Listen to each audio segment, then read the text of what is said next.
means the potatoes are almost ready. But we are outside here watching the brats because, you know, we got to have some meat with our potatoes. And anyway, we're in beautiful Thorntown, Indiana. It's sunny, it's hot, it's time to eat soon. And we're going to go ahead and look at some photogrammetry techniques later. But for right now, we are going to enjoy a meal together. This is Alex. Oh, did you hit record on it? Yes, I did. All right. I didn't know if I was supposed to keep talking.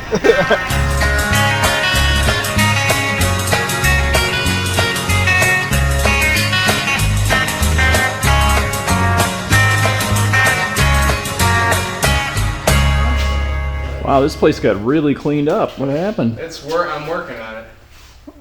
Wow. If only now I can find my memory cards. My goodness. And we'd be in good shape. Microscopes for nanotechnology or whatever. That's actually what it is. Okay, so I've got two setups here. This is for heavier things. And I have to do it manually than if it's like really, really heavy. Because the Edelchrome's cool for like lighter stuff. But this thing is for, like I did a pineapple on here not too long ago. And then I've got just markings on here so I can tell all the degrees as I'm turning it. And when I do these, when I have the cameras, I have them all set up to this trigger box. Right now they're actually charging. I had to plug them in last night, so to charge all the cameras, so they should all be charged. My phone should be charged, which is what works the Edelchrome, my old phone. And then this trigger box here basically plugs into every camera, and you just have to trigger it once, and then it triggers all the cameras to go off at the same time. But the key is that I actually have to do a manual focus, because the trigger box like triggers the camera, and the camera wants to try to autofocus at first unless you turn it into manual focus. But it actually ends up being better, because then I don't have to mess around with, you know, where is it focusing. I just set it, and then it's all stable, and it stays with the same focus all the way through. So this is me just plugging in the trigger box. These are all A6400s except for this one. This is an A6300, and they're all 30 millimeter macro lenses, Sony macro lenses. They're very, very sharp, very, very good. The depth of field is great when you turn it up. It doesn't get diffraction. I can go up to like at least f16, maybe even higher without getting diffraction. Yeah, it's my nifty little photogrammetry setup. So basically, if you have something where you need two sides to it, then you'll do one pass, you know, in one direction, and then flip it, do another pass in another direction. But a lot of times, for the stuff that I've been doing lately, getting scans of roots and stuff to get like materials and textures off of it, and like a true displacement bump map. So to get that kind of stuff, sometimes I can get away with just doing one side, and then that way I'll reconstruct it in photogrammetry, and then I can wrap a mesh around it and bake out to that mesh and flatten it, and then you can make real alphas and real like color materials and stuff like that from something that actually was scanned, like a full scan to get your materials.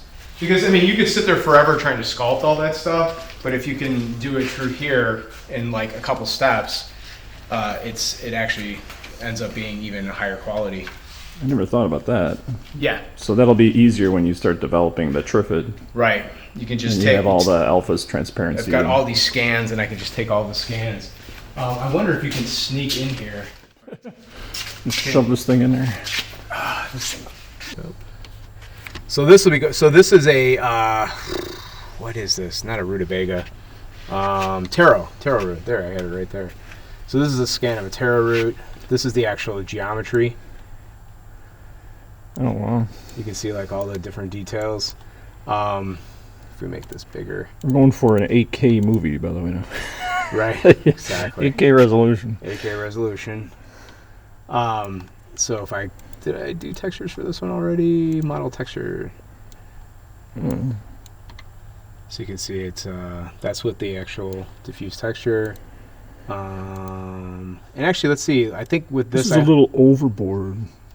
You know, Dan. All right, so here's the camera array. So you can see. Oh my gosh. Yeah. It's like perfect. Well, that's what we aim for here, folks. Perfection. Anyway, no, it's good. I mean, I it have works. perfected the photogrammetry The of the photogrammetry turnip is to refined the as degree of... Exactly. I will reproduce you inside of the computer. I've always wanted to see a potato in its full maximum resolution. Well, speaking of, let's Yeah. see, did I save this yet? Let's see, save. Let's see. Let me show you something that's really cool. So I did some experiments, and let's open up. So I got roots. These are all the roots that I've got so far. I don't know if I've done all of them, but let me show you the wrinkly beet. So I took a beet and I let it wrinkle. Oh, wow. So you can get like a mixture of roots and wrinkles at the same time. Now, what's the program you're using? This is AggieSoft Metashade. AggieSoft, that's right. Yeah, The cheaper version of... It's really good. I mean, I've used both. It's really AggieSoft is really, really good. So you can see now. It's hard to see the detail or like how detailed this is until you turn it on to like a solid. Oh, You can wow. actually see like that's like every single wrinkle. You know that this thing. So I just let a beet sit out on the counter without being in the fridge, and it just started wrinkling, and that's the results you get from that. You can go into. And you're going to need that resolution if you shoot on the new Blackmagic 16K. That's right, absolutely. So you can see there's like that's wrinkled beets. Mommy, I can see the little grooves in the beet.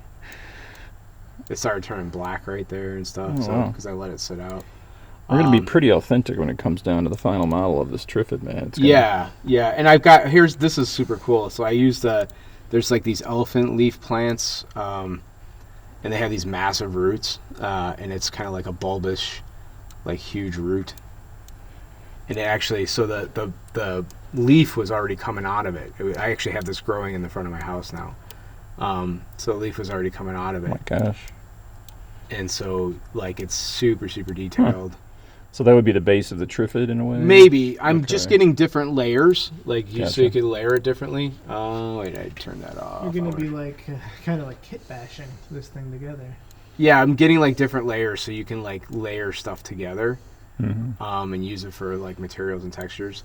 I mean, like I said, you could sit there. I could sit there forever and just sculpt it all, or I can scan a few things and then like pull textures and stuff like that off of these scans. I would rather. I mean, in the end, this is going to look a lot more photoreal, I'm sure, or at least take a lot less time. And then each surface has like its different qualities, so I figured I could just take a few different surfaces and combine them, and it would come out looking interesting. Have you done any experiments with plants? Are you just starting with the root, basically? The root of the cause? Did I do the mushroom yet? Yeah, I mean, it's understandable that you're starting from the base of the Triffid and moving, into eventually the greenery, which is the stalks and the bulbs and all that stuff, or whatever it is, the head of the thing. What is that thing called? Did I actually do I did a photogrammetry of this. Now, this isn't necessarily, I did this a long time ago, but I'll open it up. So I have done other plants, and let's see, plants, leaf, let's see here, red sparkle, red vein. I think red vein's a better one, if I remember correctly. So this is actually a leaf photogrammetrized. It's not like you can tell there's like a border to it. Yeah. But what's interesting is here. Let me double click on that. There you go. Is that the amount of detail that you can get even with a leaf? You obviously can do a reduction pass. That's not what I want. Solid. But like to sculpt all that. I mean, that's actually not that high poly. I could probably rerun it through and make it a lot more high poly. But it's still like if you smooth it, and put a subdivide on it, like that's very, very accurate of what that leaf is shaped like. So that's another, so one of the other things is like, find like that has a flower head to it. So I was thinking about like getting like an iris or something that's very similar, and like doing a really close macro scan of the surface to try to get like those surface qualities and get those veins. Some of the stuff probably will just have to be straight up sculpted because you might not be able to find all of the different. Our ZBrush audience is going. Yeah. What? Well, but if you want really good alphas for ZBrush, like, yeah, you can pull them. This is a way you can pull alphas off of stuff too, and I mean it's going to be obviously really really really well done. I mean, if you, like here's did I do the pair yet? I don't think I. No, I didn't. I'm just trying to get a view in here. Don't mind me poking my head in. Man, this is a sauna, baby. Yeah. So look at like if you want. So this is a lime that I actually picked. I was in Florida, and I picked a lime off a tree and I brought it home. I'm like, I'm scanning this. I picked it myself. Oh, Son, you gotta eat that, not scan it. You were processing in class one day. I think I remember that. So yeah. So the idea is like, but the thing to get they're just the accuracy that you're going to get out of something like this versus like actually just trying to sculpt it. Yeah, you can spend all day trying to sculpt it, but the idea is I want to go home and spend time with my family too. So it's like if I don't have to sculpt, if I don't have to spend that much time sculpting it, and you could see like, but if somebody was like, hey, I need an alpha, you can make a strip going around that's not that distorted, and then you can bake that out, and then you have a flat.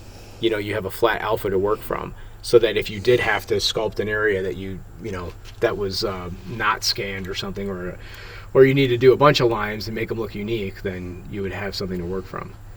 So this was some of the beginnings of my macro scanning. I'm wondering if we could maybe order some carnivorous plants. I can send them over to you, and we could do some scans. That'd be interesting. That'd be interesting.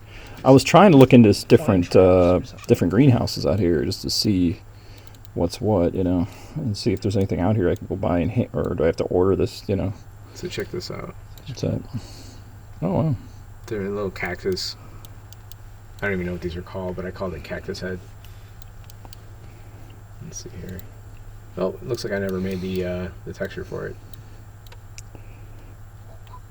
But yeah, I've got a bunch of different stuff that I've worked with. The smallest thing I've scanned is a peppercorn, and is it peppercorn with a Olympus TG6, which has a microscope mode on it, and here's a peppercorn. That's amazing. Isn't that great? Wow. Ooh.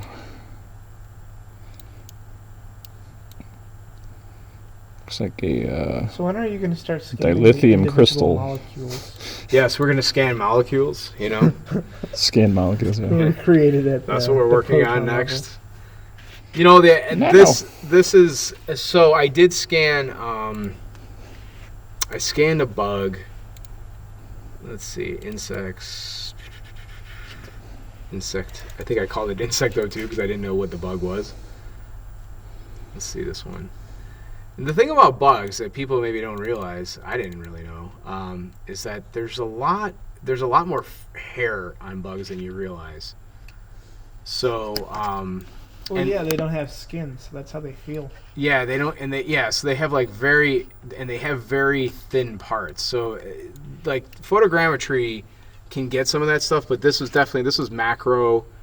I didn't stack with this. I actually did this all with. I think I had the f-stop at like f20 or f22 or something. It was as close as I thought I could get without it being completely diffracted light and stuff like that. So but you can see you can get decent results, but it is still a little bit lumpy on the surface, and that's also because of the fact that there's hairs on it. So if I actually pulled up the actual pictures from that, fine, no, it's not in there.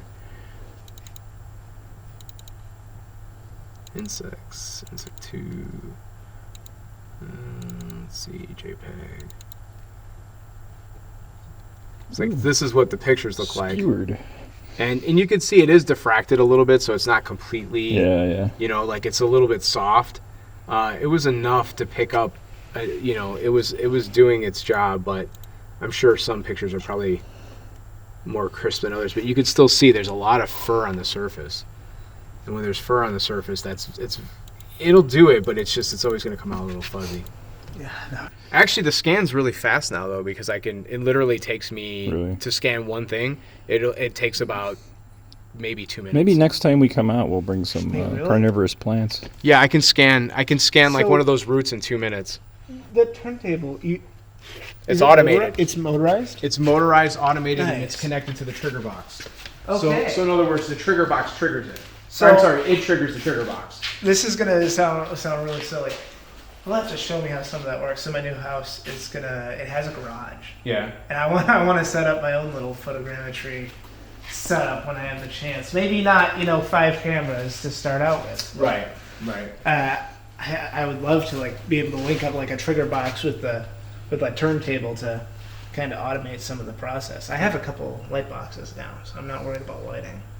And turns it into a 360 camera. Battery basically goes in right here. There's your power button, a record button. Pretty straightforward. This is a latch that opens up. We'll just line that up right there and then just clamp it down. And now we basically have a flying 360 camera. Now, in case you're not Vomit familiar with comet. 360 cameras, Right. these two lenses are ultra wide field of view lenses, and it stitches it together, and you have basically a global 360 image, so you can look in any direction. That's so Now, they weird. actually did try this before with the Mavic 2, but the problem is that it blocked the GPS signal, so you couldn't have that GPS lock stabilization. And also, if you happen to lose connection with your drone, it doesn't know where it is. But this time, it maintains that GPS signals, gives us access to all our sensors and all that good stuff. So let's get it up in the air and film Dylan while he tells us about today's sponsor, Storyblocks.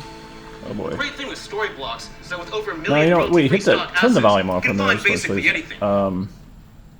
So what I like about this is when it goes under bridges and so forth, it's so cinematic.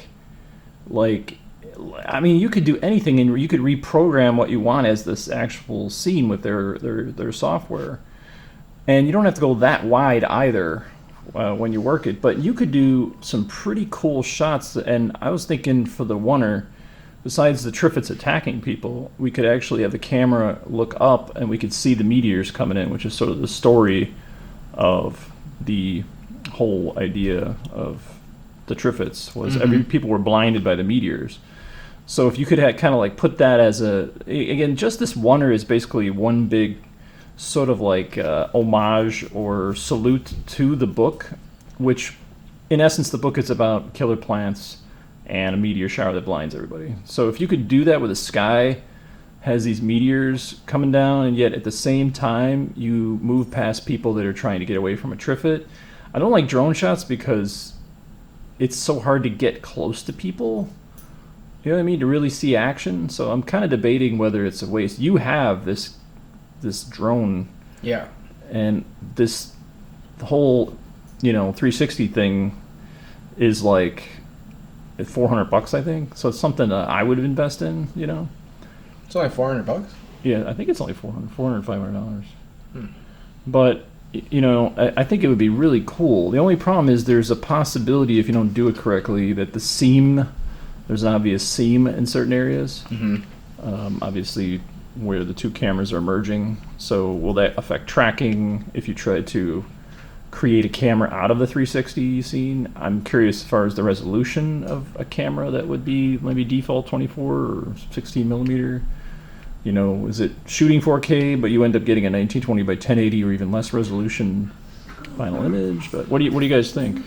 I mean, I think it's interesting. Obviously, it's super cool. Tracking, I think you'd be able to figure it out. If you have, even if there's a seam there, I mean, it should track what it can track.